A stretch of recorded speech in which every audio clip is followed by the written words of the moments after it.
Torchwood. I've got half a Torchwood on my poster over there. I've got Captain Jack, I've got Gwen, I've got Ianto. Really, I just need Tosh and Owen. Maybe that'll happen in the after times when people actually meet people face to face. Anyway, welcome to the Time Treadmill. I'm Ron, and these are my sweaty thoughts about Doctor Who.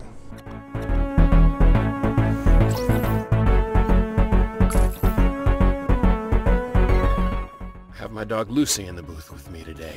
You want to say hi, Lucy? Lucy, say hi. Good girl. So, Torchwood. After 13 episodes of teasing Torchwood, introducing it in Tooth and Claw, and unveiling it in the Battle at Canary Wharf, finally here we are at Russell T Davies' Torchwood television series. This is a show that was created to make Captain Jack a central character, but more importantly, it's a show that was created to be a spin-off of Doctor Who specifically targeted at a more mature audience.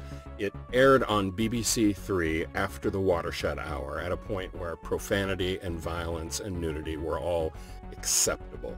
And so this story, Everything Changes, really lives up to its title in the fact that the first F-bomb in Doctor Who history gets dropped early on in this episode.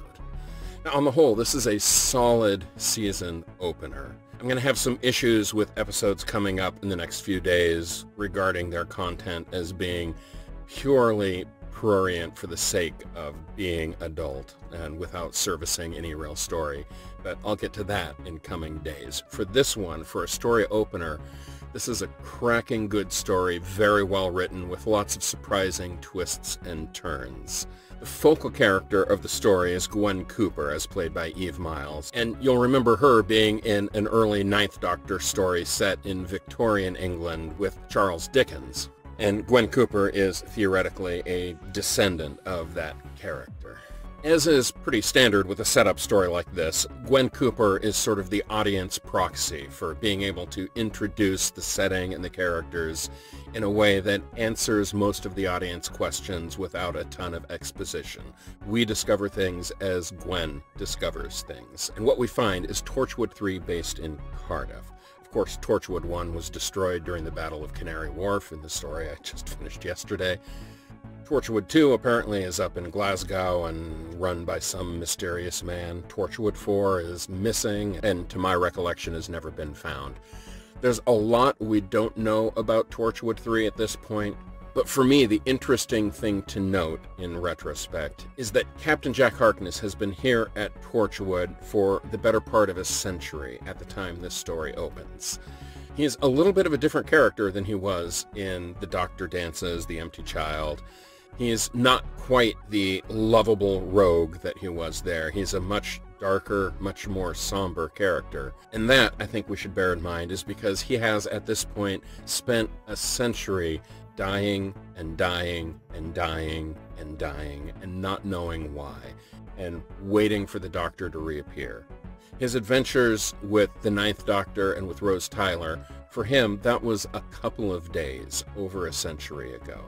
And he still fondly remembers the Doctor. In fact, he has the Doctor's hand floating in a jar in the Torchwood hub. But he's waiting for the Doctor to return to the Cardiff Rift for answers. It's a great story beat that is true to the character, but appropriate for the new target audience of this show. And John Barrowman is fantastic in the role, as always. This was early days for Captain Jack, though, and up until the closing moments of this pilot episode, at this point we did not know that Captain Jack cannot die. That was a shocking moment at the climax of the story when John Barrowman is shot in the forehead and drops dead, only to stand back up a few moments later and to be completely healed. It was just a jaw-dropping moment. This story does have another very well-done beat, although I would point out that it was copied directly from the pilot episode of the very original CSI program, which had aired, I think, a decade before at this point.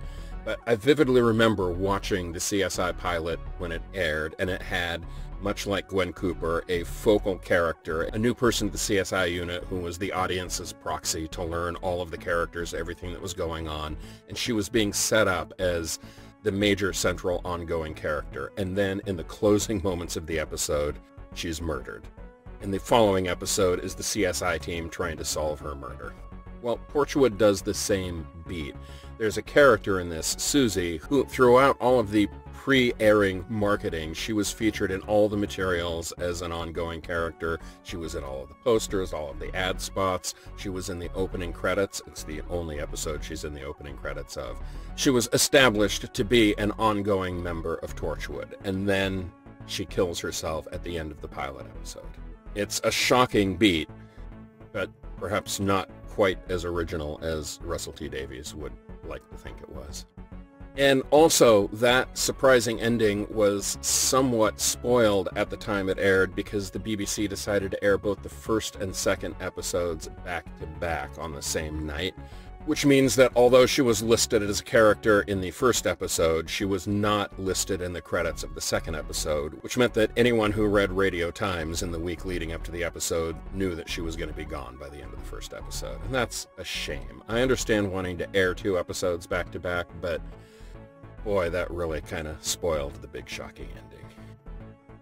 But on the whole, a great introduction to a new series and a worthy expansion on Doctor Who. The next couple of episodes I'm not so much looking forward to. Kind of my broad thoughts on Series 1 of Torchwood is that it gets better after Cyberwoman.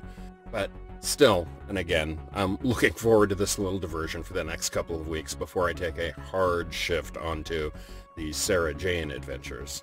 But we'll get there in a couple of weeks. Until then, I'll see you tomorrow.